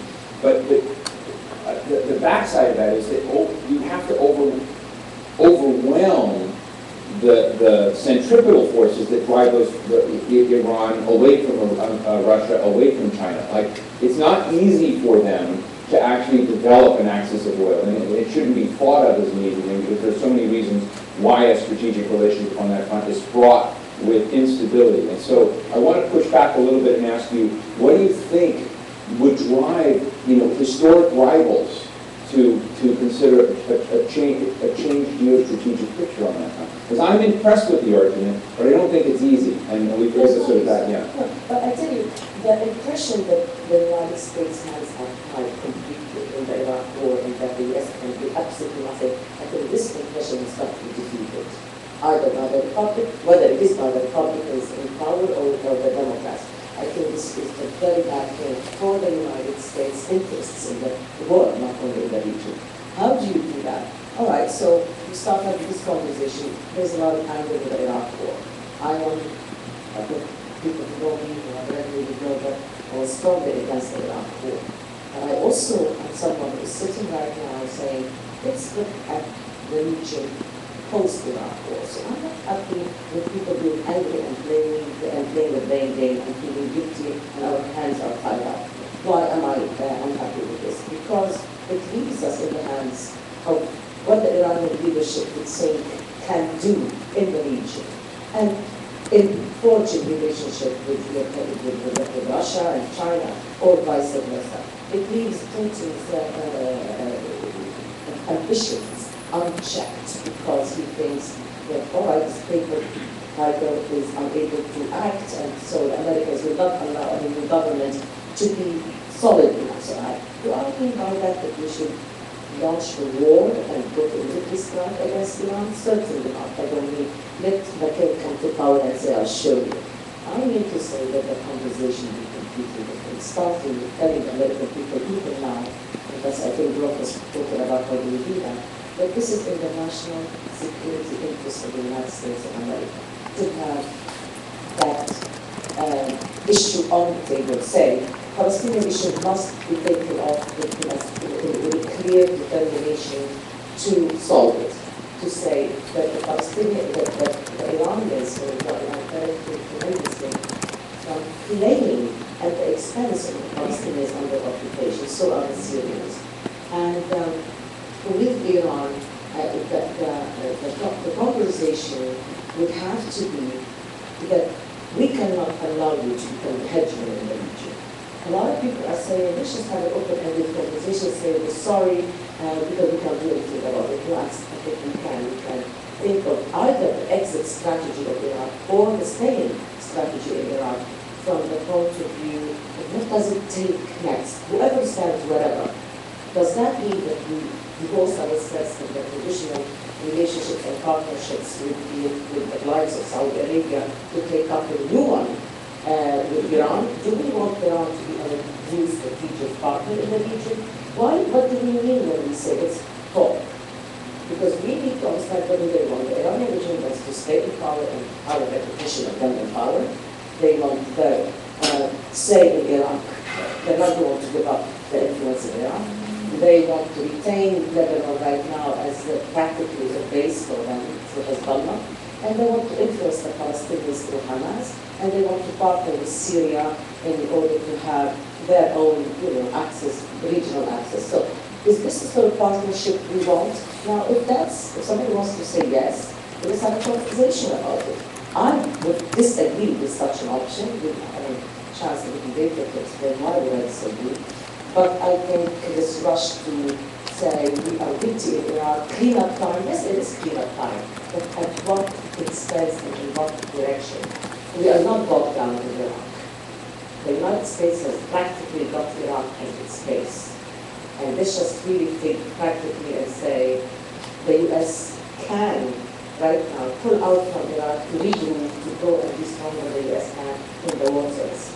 And that's where Russia can take notice, and that's where Iran will take notice, to untie our hands in Iraq. And it's a easily dumb thing if we think strategically rather than think, okay, we're guilty and we're going to stay there. Not remembering that most, the person who got, the party that got the bonanza out of the Iraq war is really Iran. Iran has benefited tremendously, and so we need to check the results of the Iraq war, not only the failures of such a policy as we think is about. Thank you. Let me read quickly some headlines. Reading headlines could always lead to mistakes because, of course, anyone who's a real writer knows that they don't write the headlines, but I think they're important. In National Review, there's an article today, another rumor of war. This one was with Iran. From Haaretz, from Joe Biden, Obama and I will be strong on protecting Israel. From the Daily Star in Lebanon, as the Palestinian state recedes, Jordan contacts Hamas. We have a Baghdad and Beijing oil deal confirmed in the Financial Times, the first major $3 billion plus deal between a foreign firm and the Iraqi government, the Chinese firm. And a Times Online, Times of London, fear of new Mideast Cold War as Syria strengthens military alliance with Russia. And when I look at that, and you're asked a question about American engagement in the Middle East broadly, and let me be crude. In the old days, the Cold War days, essentially as I look at it, you had two behemoths competing in the world and organizing global affairs in a competitive way. So the superstructure of Soviet interests, Soviet vassal states, Soviet imperialism, if you will, was matched somewhat by strong alliances in which many other states subordinated their interests to help achieve security and stability, prosperity, markets, engagement and connection with the United States. And fundamentally, the terms of trade between the United States and the rest of the world were favorable to us because we were giving, in a quid pro quo arrangement, certain kinds of relief, security, and arrangements that would help do this. I often tell people, I went to high school in Japan and grew up as a sort of a Japan guy for a long time. And it's very interesting, the sort of mythology that developed about, how the Japanese economy got its real trigger and spark. In part, it was not, yes, they're free market, yes, their trade has been good, but it was a strategic decision by John Foster Dulles to rip Japan out of a China orbit and to embed it deeply in the American economy. That was a geostrategic decision done at the time, and it's sort of interesting when you look at these questions today, we move into a very different arena. How can we begin looking at terms of trade with the world where, although oil is $108 a barrel today, nonetheless, it seems as if that ethic or that deal, that social contract between the United States and the world has unraveled. And we're trying to somewhat perpetuate something that is building disdain rather than envy, and that it seems to be odd. Now, maybe this is the kind of convulsion one needs to go through, or the states need to go through to get to a different point of equilibrium. And I keep telling my colleague Daniel Levy, who is a very famous guy in this sort of peace-building business, that as a Nixonian realist, an evolved Nixonian realist, I don't believe in peace. I believe in equilibrium. And when I look at it and I ask what kinds of institutional arrangements must the United States leapfrog into to both protect and preserve and further American interests and generate stability, it's got to look very different than what we have today. And very candidly, I don't see that either yet in this time of politics. I don't see policy prescriptions in either camp that get me where I need to go. But I'd love to get some comments. We'll start with Rehan and Deal, and we'll work around the room. And I've also asked Andy Carson to jump back in there too. Rehan?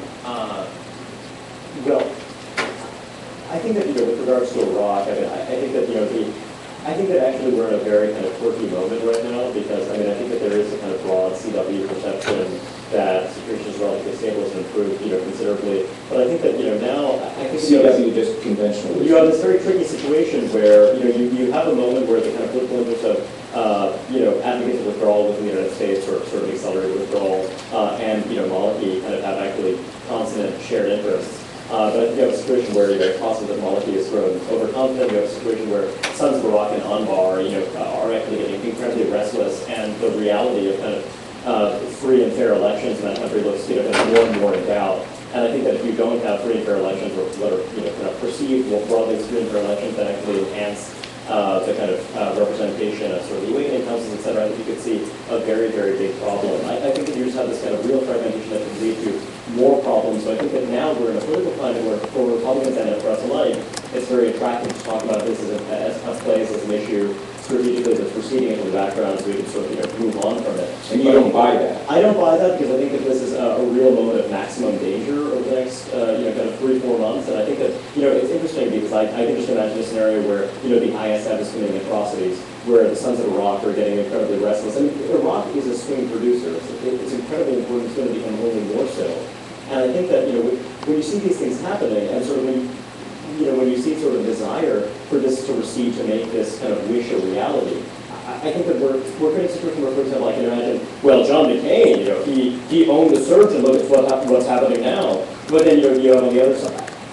But actually, no. What he's saying is that sort of we need to actually be very responsive to kind of evolving conditions there. We might actually have to delay some of the kind of hope for sort of reduction in forces there. So I think that the way that this is going to interact with kind of our political environment, it strikes me as really, really dangerous. But my hope is that sort of regardless of kind of which administration comes to power, you're going to have sort of a situation where this is going to become less of a kind of partisan issue and where there's going to be desire for. But I really can't predict that. I think that when you look within the Democratic coalition, and I think there are a lot of potential points of fragmentation there as well. But I just think that this really is a point of maximum danger. With regard to, if you look at Gates, sort of he's been very, very narrowly focused on being sure that Iraq doesn't turn into an utter catastrophe. That also means that he's kind of had to take his eye off the ball of other regions and other conflicts that are kind of similarly weighty and important. So I think that you do have this kind of potential in the Middle East. If you look at kind of like maybe there's some softening, sort of maybe Syria and Israel will talk to each other, and maybe sort of that'll go to a positive place where you can see things moving in a kind of more positive, more constructive direction. But I can also see things going dramatically off the rails. I think that a lot of neoconservatives sort of with whom I'm kind of broadly sympathetic also have this feeling that look at Maliki, he was starting to look at a nationalist hero who actually kind of is resistant to Iranian influence. I think that he's someone who wants to be in power for a very long period of time. He wants to actually kind of enhance his identity as someone who is going to have his own power base, and I think that could actually mean accommodating Iran in various ways going forward. So I just think that Iraq, it's going to be a big issue. It's going to be a big issue throughout the next presidential administration at least. Now, before we, I want to go to the deal. Who's going to have to go on the deal? I want to ask you one question. You do run with a lot of writers and thinkers, Weekly Standard, National Review crowd, more than I do. I love to hang out with bars, but. Do they look at, in your assessment, do they look at America's national security portfolio, if you were to put an X value on it, as diminished or strengthened after what we've seen in the last 6 or 7 years? Well, I think that's a thorny question. I think that it's possible that for example, look at Pakistan, look at the immediate aftermath of the earthquake and sort of the U.S. aid, and then look at kind of perception of the United States during that moment. It changed pretty dramatically. Or similarly, if you look at Musharraf in 2002, when he made a dramatic speech about the rule of law and sort of kind of how should we be? I think there was a real tremendous moment of opportunity for the United States then, but there was another one in 2005. So I think that views toward America, how popular America is, how popular an American president is, don't really tell you that much about sort of core security interests. And I think that John McCain, a lot of people around the world will probably shed a single tear as sort of if John McCain becomes president, but he knows a lot. He has a lot of relationships in that region. That doesn't mean that he ought to be president necessarily, but it does mean that I think that people recognize the United States. Whatever you want to call it, indispensable, blah, blah, blah. But, you have to deal with these guys, and sort of the question is, are they going to be plausible? Are they sort of paying attention? Do they have the eye on their ball in terms of, kind of things that we care about? So I think that, sort of a little skeptical about the whole, like, I mean, you want people to envy America, but like, I think that, but there are other things at work too. Thank you very much. Gil Hudson. You mentioned the headline about Obama and Biden. I recall now watching Senator Obama's address to AIPAC, which is a perfect example of what I said earlier about all the politicians being the same rut. I think John McCain could have given that speech. So I really think we don't have anyone. What's interesting is that George W. Bush wouldn't have. He wouldn't have made, I mean, the very senior Barack Obama ran right to President Bush and Olmert all of that. You know. And I think that somebody needs to come out, like some political leader needs to have the guts to come out and say, in the next 4 years, we need to accomplish the impossible, and that is a Palestinian state that's reasonable. It's contiguous and reasonable. I'm going to try to make that work. And until that happens, we will continue to debate this until all my hairs, maybe all your too. And so I think, but again, let me reiterate. I think this will happen only with pressure from below, and unless folks who have been in this debate for longer than I have reach out to conservatives, to evangelicals and Christians who they think aren't interested, who they think will reject them, it will not happen. That's where the pressure is. I'm not going to below the center from this consensus, but about note that. what consensus? Well, it seems that everyone on this panel, other than me, sort of believes that kind of we're totally too strongly in one direction, and that we ought to, that a Palestinian state ought to be a priority, and sort of that we are not enough of a neutral arbiter. So I just want to know is that we can be a neutral arbiter. Well, I don't want to elaborate too much. I think we should. I think it's important though to raise the counterpoint. I think that the situation sort of among the Palestinians, I think that that's, the key issue. I think that you have, sort of a great deal of fragmentation you noted. So I think that political fragmentation, some have argued that that was a kind of long-term grand strategy to kind of destroy the Palestinian national movement. But I think that, a lot of the ways to move forward on those issues, I think are going to, be things that have to happen internally. And I think that actually there has to be kind of a reconception of what the Palestinian national movement is and what its objectives are. Right. But I think that I'm personally very sympathetic to sort of the kind of concerns of a lot of Israelis concerning their security. But I think that is there some sort of better accommodation? I don't think it's something that fits. I mean, we instinctively don't understand these issues all that well. There might be a class of Americans who do, but I think that I think that a lot of this has to be sort of like a sea change in the region. I also think, just as a Muslim American, that my family is from sort of South Asia rather than from the Middle East, I just am really struck by the massive fixation of the globe on sort of plight of sort of this particular group versus the plight of Shias in Saudi Arabia, of Muslims in sort of the subcontinent, etc. So I mean, I think that's something that I got a lot of hands on. I think it's important to raise the counterpoint, and I appreciate you clarifying it on. I also want to tell the people, we have so many people watching online, that later on the Washington Note website, I will be posting the audio files for Joshua Fisher's and Gregory Craig's and Senator John Kerry, Anne Marie Slaughter, and Mel Levine's talks online. But Joshua Fisher they're all worth listening to. Joshua Fisher, who you can hardly see any of the Green Party DNA that he used to have, because he is a kind of channeled Nixonian Kissinger, old Kissinger as opposed to new Kissinger, sort of analyst looking at this region, and somewhat, I think would agree with a lot of this, but then looks at the regional and global dimensions of this in a very different way than you just did. But there are a lot of similarities. I will put that out there as a resource. Yes, what do you have? Yeah, I'd like to. Look, it's just very simple. There is something called occupation. And as long as you have the people under occupation living in these circumstances, you just can't dismiss it as something that we put in back then. And when you read the headline and you saw that Jordan now is speaking more to Hamas, this is all part of the process of the consequence of not paying attention to the Palestinian Authority, which has opted for negotiations, for a two-state solution. When you do not support them and you start to have a lot of people speaking, well, let's go to Hamas instead, you're undermining very much the option of negotiations and two-state solution. So the point is that if a solution has got to be found, whether it is a two-state solution or if it doesn't, if there is no such thing, then let's have a great support of Hamas and divide the notion of the negotiations and go ahead and really pretend that this issue can solve itself and it's not that important. And Joshua Fisher was wrong, because he thought that if we turn attention to other things, that Palestinian issue will resolve itself by itself. Look at what the Syrians are doing. They are managing the Palestinian issue from Lebanon through the contract with the Palestinian factions at the expense of the Palestinian people. Look what Ahmadinejad is doing. He is really trading with Palestinians' lives under occupation.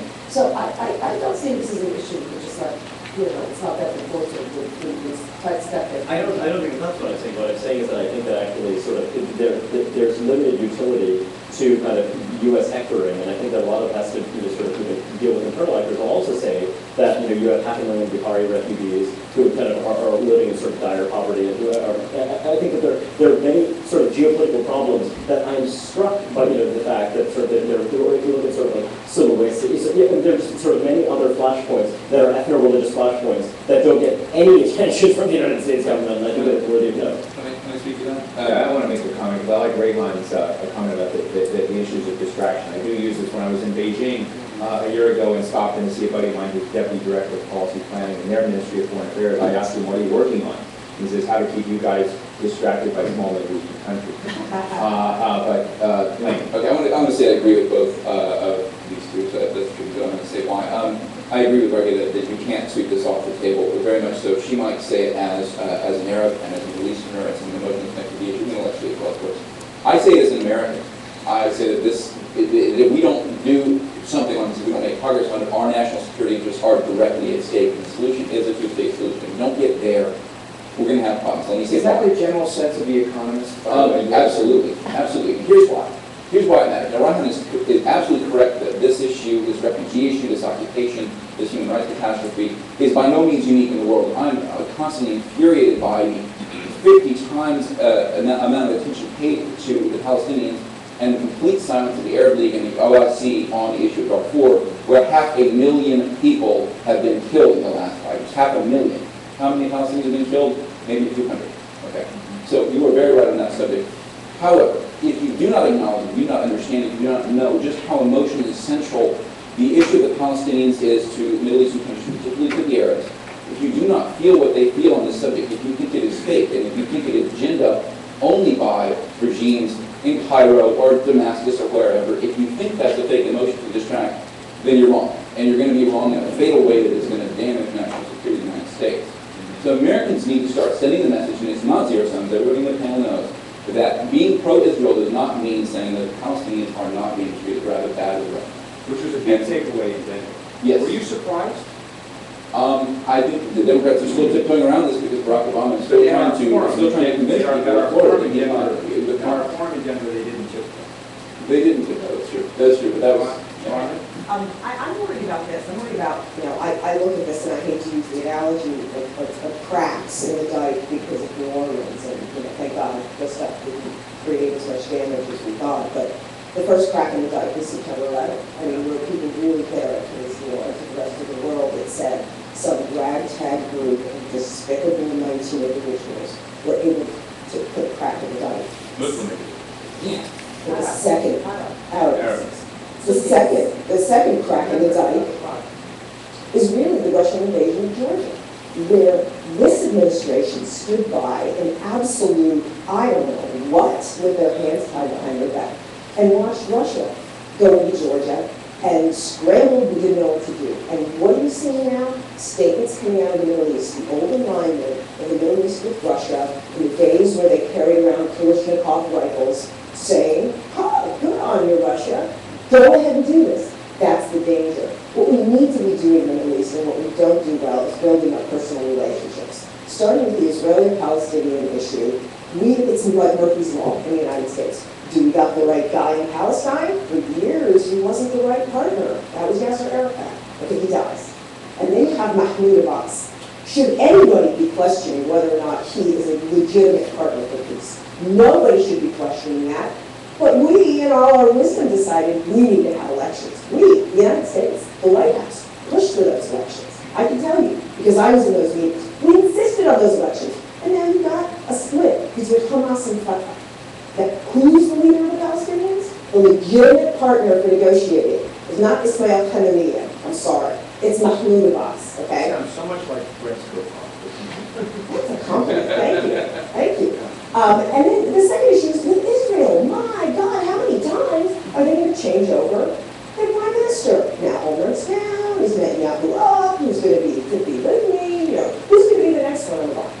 like Murphy's Law. There's never the right people to match up to be able to negotiate this issue. And then we go beyond that. The U.S. has done a horrible job of what I would call creating relationships with the new up-and-coming, younger leadership in the Middle East, who frankly are going to come to power, like it or not by an election, but by acclamation, okay? And I'm talking about all across the North African region. There are these young people, and if we're asleep at the switch and not watching the Sheikh Mohammeds in the United Arab Emirates, and Abu Dhabi in particular, in Qatar, these guys are doing behind-the-scenes deals on political issues in the Middle East, and the U.S. doesn't include.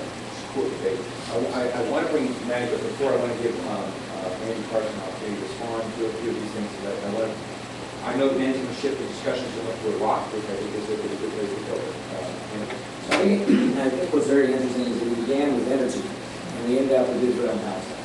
And I think a little bit of a interesting discussion between... By design. Yeah, right. Is it about Israel and Palestine, or is it about something else? I would say... Nobody said it's only about that. Nobody defined it. That is one element. The point is, these seem to be two fulcrums. These seem to be two fulcrums, and the question is, are they mutually exclusive or competing? How do they relate to one another? Is one a distraction from the other? And I think that's a very interesting dynamic, because the great game was played in the Middle East with all these tensions, with all these problematic vulnerabilities, a long time before there was a state of Israel.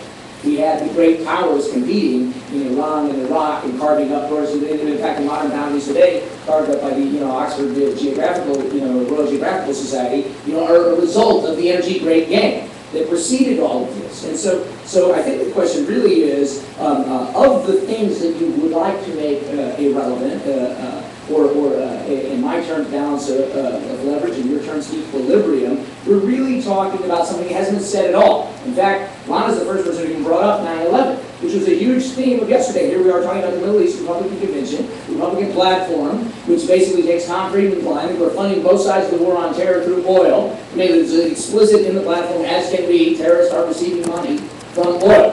Okay? But we haven't said the words that were in all the speeches last night, Islamic radicalism, which is coming out of the lips of our candidate, and it's missed the whole discussion as we dance around these two. Not anymore. Okay, so the point is what plays in it. If you're talking about Palestine and Israel, if you're talking about oil and funding, if you're talking about the nexus of these switches and axes that move Iranian closer to Syria and Hamas and everything else, fundamentally you're talking about what funds Islamic radicalism and what fuels it.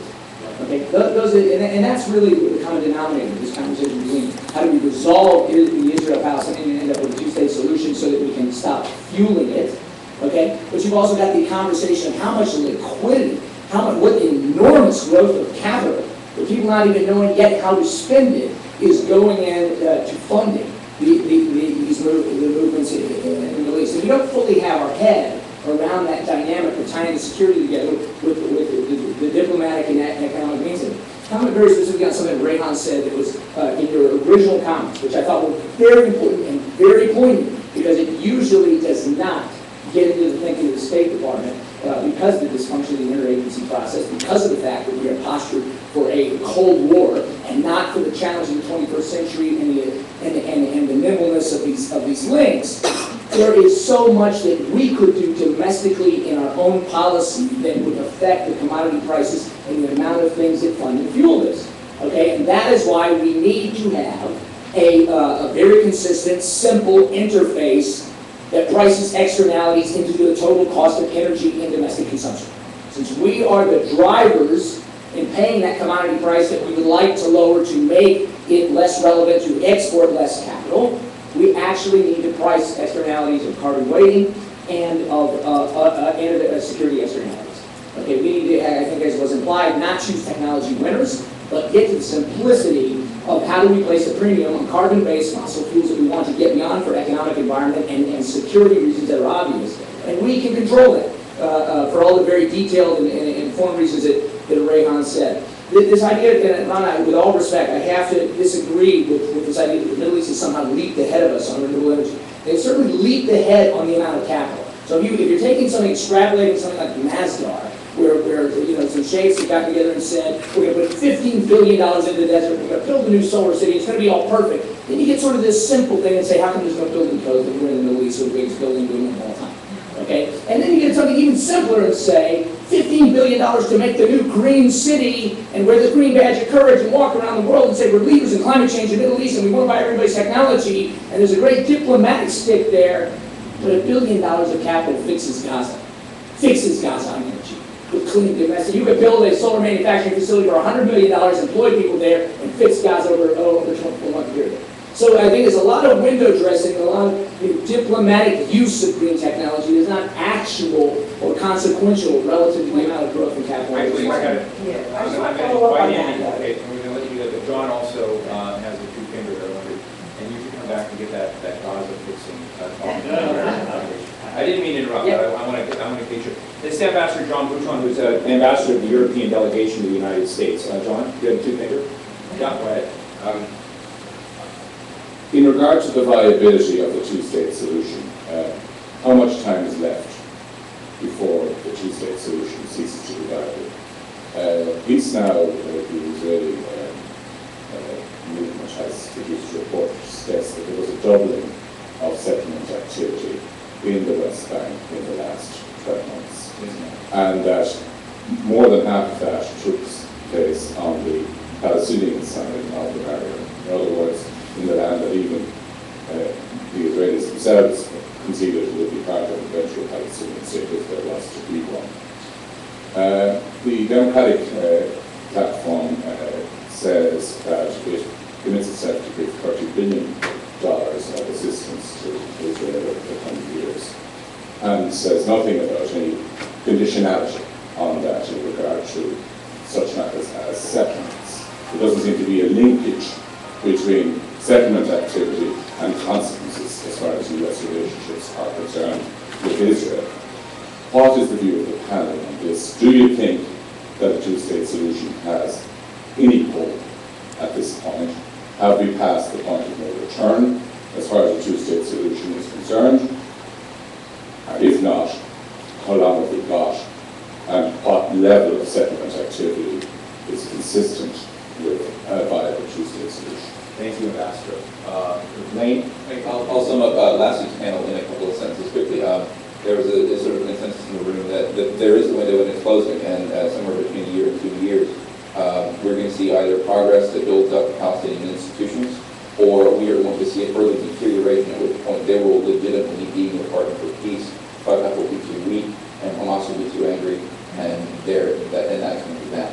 So there is a window, and it is closing. And the answer to your question of how much settlement activity. I think Daniel Levy, my home partner, he was saying a window of 4 years. He didn't want to over-sensationalize the report, but I didn't want to. Sorry, Daniel.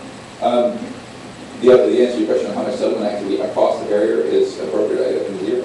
I just don't think there's any question about that. Now, conditionality is a little trickier. I didn't quite like to see the Egyptian government stop its incitement to hatred in its newspapers for its aid in the United States.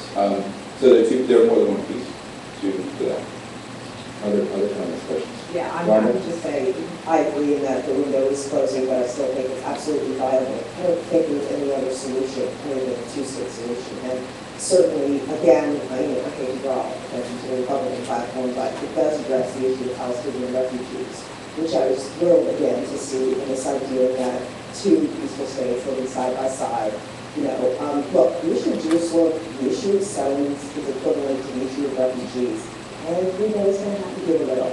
Everybody's going to have to give a little. If that means that Israel doesn't now, to great pains of people in Israel, removing people from their homes, to move them out of settlements. And it's being done, and it's horrible, and we see it on the nightly news.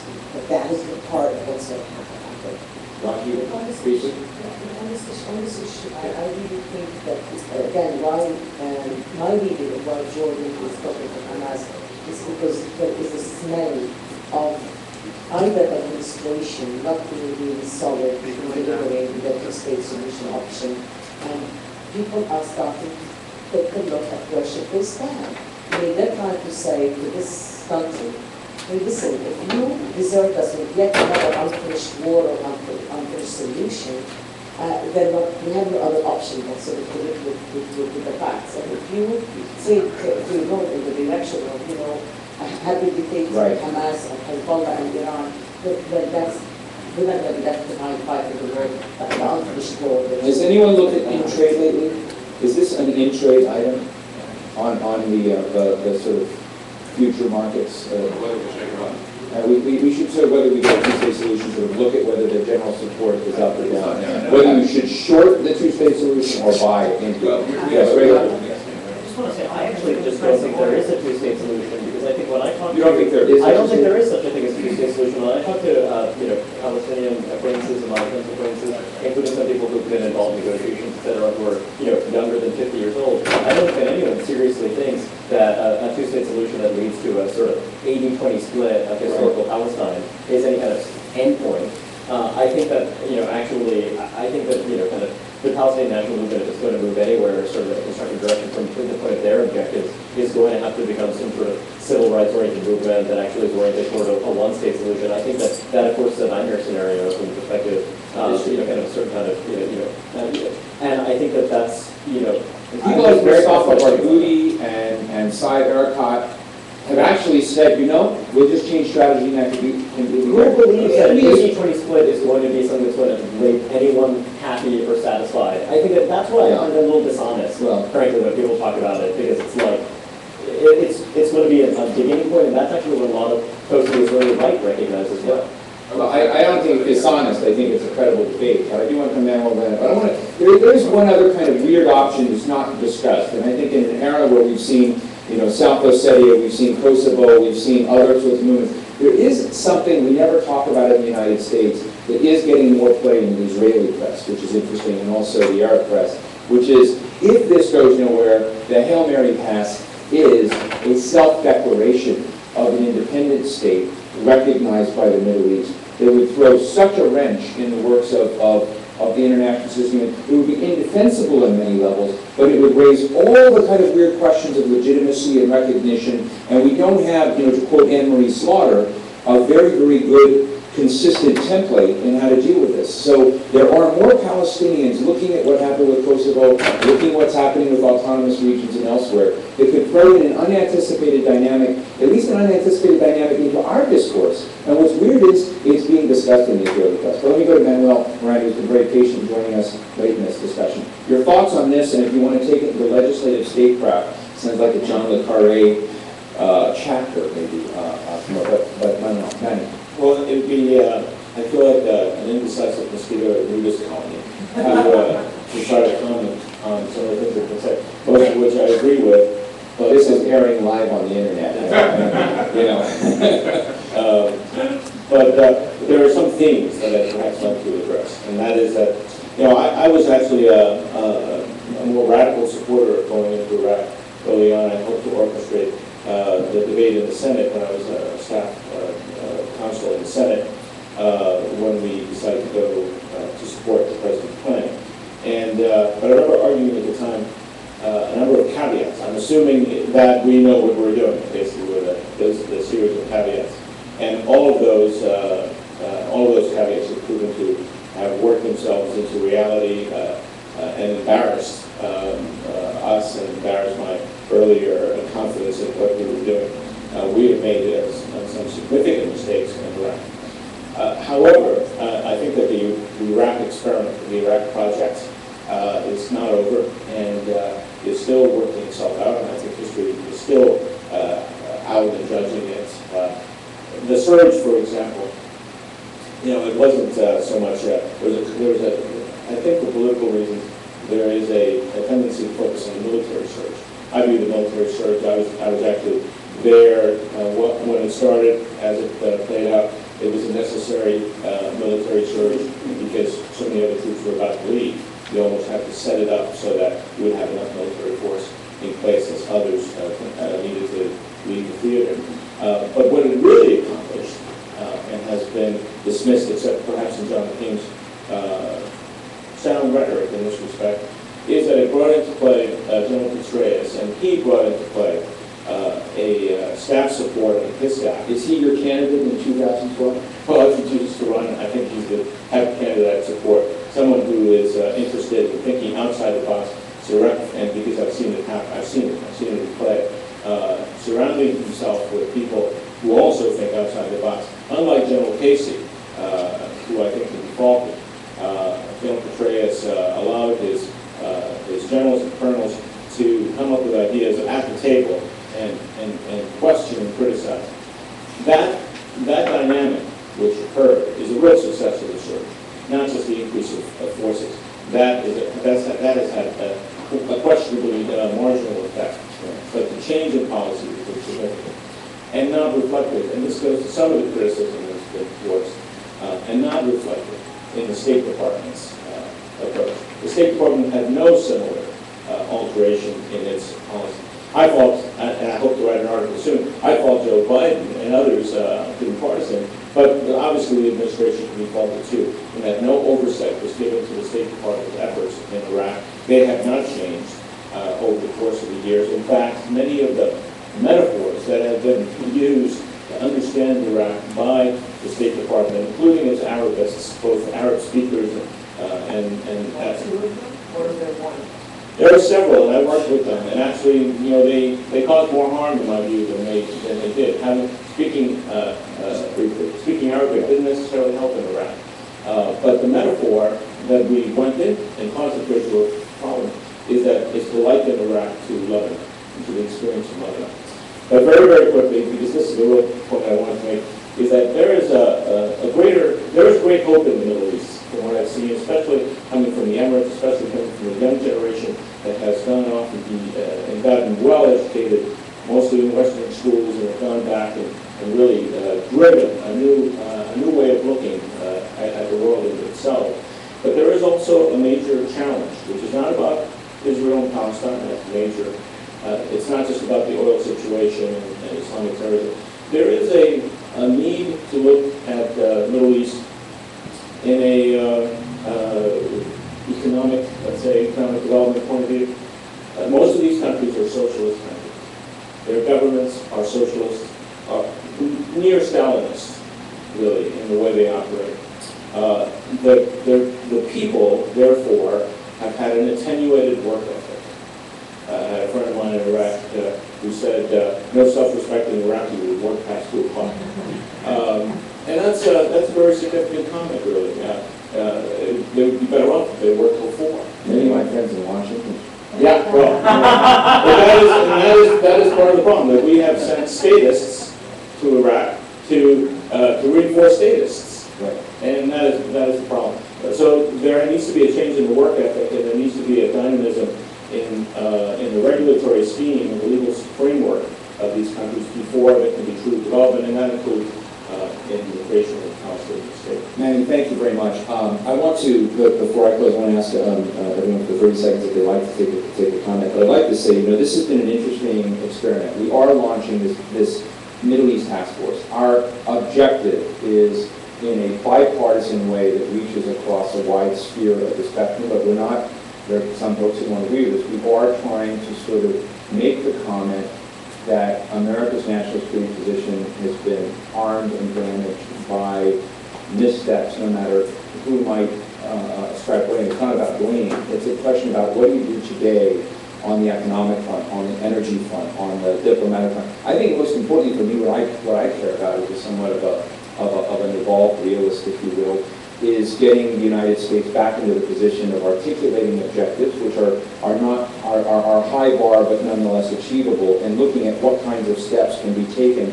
to reinforce the impression that we're able to be significant, so that our allies count on us as much as we may be sure both. I think equal agreement has been thrown off globally, and you see it everywhere. You see it in trade deals. You see it just in business arrangements. You see it. I think one of the healthy things is, it's kind of like the big tree temporarily, got knocked down, and you see diplomacy breaking out in a lot of other ways. The Turks, with what are going on with Syria and Israel, the Qataris, the Egyptians, the French. Europe's role overall with Iran has borne fruit, and Europe has not been given, I think, any credit that it deserves, the substantial credit it deserves for various steps that were clear in Iran. We're getting empirically important results in Iran's calculations. So there's a lot of stuff afoot. I'd like to see America at least get back into the position of being levered. And I think the market, you're talking about, has overshot in terms of thinking about American weakness. And I do look at these things as management issues. But our objective at the New America Foundation is to look at how we can look at this. We'll continue to see my colleague and friend Rehan Salam. We do look at the Israeli-Palestinian issue as a piece, a very important piece of this, but there are other pieces as well. And it is interesting because we did move our venue from another venue here, but the enthusiasm and interest on the policy level for this was clearly more strong in Denver. And so I hope that we can also work to sort of bolster more interest and understanding in this side of the aisle. 30 seconds each. Let me go with Lane first. Okay, 30 seconds. We haven't talked about Iran very much today, which is right, and what to do about Iran going into it. So the fastest thing I can say is, Don Rumsfeld actually won some award for being unclear when he said that there are no 99s and there are unknowns. So actually, it's a very good, epistemologically handy thing to say. There are things we know we don't know, and there are things we don't know we don't know. And when we're looking at the calculation of Iran, we need to put things in columns quickly and figure out what we know the consequences of a strike will be, and we know something are very severe, and what we don't know. And what we know the consequences of nuclear Iran are going to be, and I think that's very case, that's the trickiest column, and what we don't know. But that's a tricky calculation. We need to put our best brains to which is worse. I have a fairly strong opinion that the following one we need to get very smart about unknowns. Oh yeah, when I met Ali Larajani before he gave up his portfolio, he made the comment, asked the question, he made the comment, he said, you Americans play baseball, we play chess. And I told a fellow named Prince Turki Al-Faisal, who has been ambassador to Saudi Arabia, he said, well, they may play chess, but we play this thing, and I don't know the words, like Baccarat or something, which was, a Bedouin game played with the knuckles of camels. And David Ignatius says, that sounds like that beats chess. But it's very interesting. Rehan? One of our New American colleagues, Barry Lynn, writes brilliantly about the brittleness of the international economy. And I think that, one reason why I so enjoyed Andy's remarks is that I think that when you're looking at the downstream consequences of a lot of our decisions about domestic policy, domestic energy, supplies, etc., I think that, that's what I find most interesting with the current international environment. One reason why, I certainly think it's on the gradualism is interesting and important, but I think that it's actually just kind of thin patina that you put over what are essentially criminal organizations that are scalable, that exist in many different contexts, that exist in the Caucasus, that exist in West Africa, that are all over the place. And I think that what I'm most interested in is the United States developing platforms, developing ways to enhance our relative resilience, to actually deal with the brittleness of the system that extends to actually energy corridors within the United States, to actually trying to strengthen sort of weak states around the world. I think that that's the right framework to use because we don't know exactly what is going to be the political ideological flavor of the month here or there. What we do know is that we have this delicate latticework of our economy that's the source of our prosperity that is extremely, extremely vulnerable to kind of disruptive attacks. So that's my thought. Thank you. Wahida. You mentioned Lebanon. I want to say why Lebanon would be a very important place to pay attention to. It's because it's where the United States confused and maybe lost the moderates of the Arab world, because this shift became so sudden midway when the Lebanese and all moderates of the region have pinned their hopes on. Then there is disappointment, then there is fear. And subcontracting to President Sarkozy of France, the relationship with Syria and including possibly killing the idea of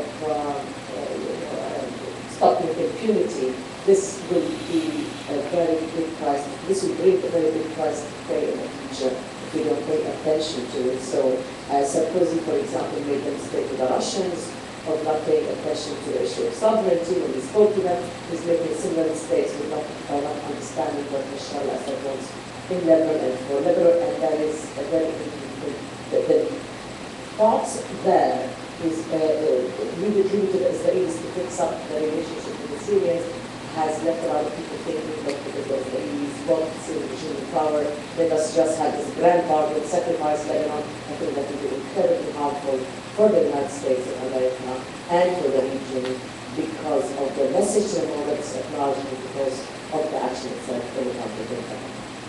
I'm going to get back to the issue of Iran because that's an issue I'm really concerned about. Again, if the United States gets into an area that they know nothing about. If I were to advise the government on how how you should negotiate with Iran, and I'm a supporter of talking to whatever you want to call them, countries on the terrorist list. I would say this.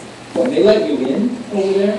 They did. It was sketchy, but I would say to them this. As an American, I grew up in the 60s, and I know what it's like to have my identity as an American embedded in a program called NASA.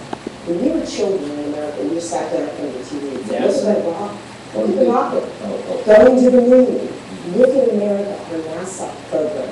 And the Americans setting a man for me, we are the best. That was embedded in my psyche. Very much in the way that the Iranians embed in their psyche their ability to develop nuclear technology. That's part of their psyche. We are smart engineers. And I understand this as an American, but work with me here, Iranians. I know what you need more than you need a nuclear reactor for your energy. You need a new north to south pipeline. And if you work with me, I will personally, as an American company with the best technology, come into your country, build you that north to south pipeline, so that your production in petroleum can go up, so that your economy can be built up, that you can open yourself up to the rest, into the rest of the world. Leave this nuclear stuff aside for now. I understand it's part of your psyche. And you're not worried about empowering the mullahs? Well, absolutely not, because it's the people who are in power in Iran. It's not the mullahs. It's not Ahmadinejad. They don't have the power. It's the people. If you have negotiations like that that says, I understand you psychologically, where you're coming from, we can deal with it. And you know, Interesting provocations. No one knows. Well, I said that the Arab countries, including all the Middle East, including Iran. No, that's why I say including Iran, all the Middle East, including Iran, have to reform themselves for there to be real lasting progress. And the people have to stop really sucking off the state support, as they do in so many countries. But on our side, we have got to conduct a drastic, massive reform of our, not only intelligence gathering apparatus, but our State Department and our Commerce Department. In their goals, they are about 50 years behind in their apparatus. It isn't that they don't understand the region, it is that they are about 20 years behind in their understanding of the region. And they have no systems in place to allow for thinking outside the box, for bringing in new thought and new contemplation as to how quickly the region is changing. And so we have got to conduct that. The State Department in particular, as an organization, has not been overhauled, unlike almost every corporation in this country, which basically self-audits itself every couple of years. No one has done that for the State Department. The Commerce Department, our second oldest department, I think, has never been overhauled. It keeps on creating new functions when, in fact, most of what they do can be taken on by private sector. So these are all things that we need to do as well to better deal with the changing world. In closing, before I thank a few people, you know, the New American Foundation tries as its guiding light as best it can in a whole variety of policy issues, foreign policy or healthcare or education or wireless spectrum, whatever it may be, to be a pragmatic, solutions-oriented, what we call, you know, internally and laugh at, a kind of radical centrist, but essentially try not to get into what I consider lazy ideological approaches to things and look at this. But fundamentally, it's a question of whether you take a reactive policy about what's happening tomorrow or whether you're trying to look, 10, 20, 30 years out. And I think it's very important for institutions like ours and other, our friendly institutions and think tanks, there are 1,500 think tanks in D.C., and not enough of them are thinking about that longer-term horizon of how do we do relationships. So in that front, on a whole variety of issues, we very much agree. And in our Middle East Task Force with my colleague Daniel Levy, Clint Leverett, and many others, in our foreign policy program, we're trying to make that the guiding light of some of this. Because my fear about the next president, be he John McCain or Barack Obama, doesn't matter, is that the portfolios they inherit, both on the domestic front and the international front, are in terrible shape, in my view. And there is great doubt at home and doubt abroad, about how to move that forward. And it is, I think about the Kennedy-Khrushchev era, in which you had the neatness of the Cold War, the neatness of the bipolar world, but nonetheless, the Soviets were kicking the hell out of Kennedy. What was going to be, what was really going to be the driver for the blind force? What was really going to be the competitive angle there? And I worry about doubt in America being the driver where I see more contrived crises and tests by our allies than I do our enemies. Our enemies, that's an easy thing. It's the question of our allies' doubt that I worry about. So that is essentially when you talk about getting us re-engineered into very different directions there. I want to thank this gentleman over here, Brian Till, at the computer, who's done a Herculean job. We've had over 2 conventions and a lot of others. There are people who are not here today: Mike Jones, Ben Hatcher, Sam Charette, and Rebecca Abu-Shadid, Daniel Levy, and Liz Lewin. I didn't mention them. They're all watching. Hello. I want to thank all of them. I want to thank Andy Karchner for last minute, who saw what we were doing and said, I want to help you and be there. Grover Norquist, who says, I want to help you and be there. And I want to thank my friends Lane Green, Rehan Salam, Wahida Dergam, Rhonda Bobby Boudon, and Manuel Miranda, and also Dale Hudson for joining us today. Thank you all for finding us. And I hope we didn't leave 150 people over at church in Minneapolis. I'm sure they're getting guidance if there is. I want to thank all of you very much. Thank you.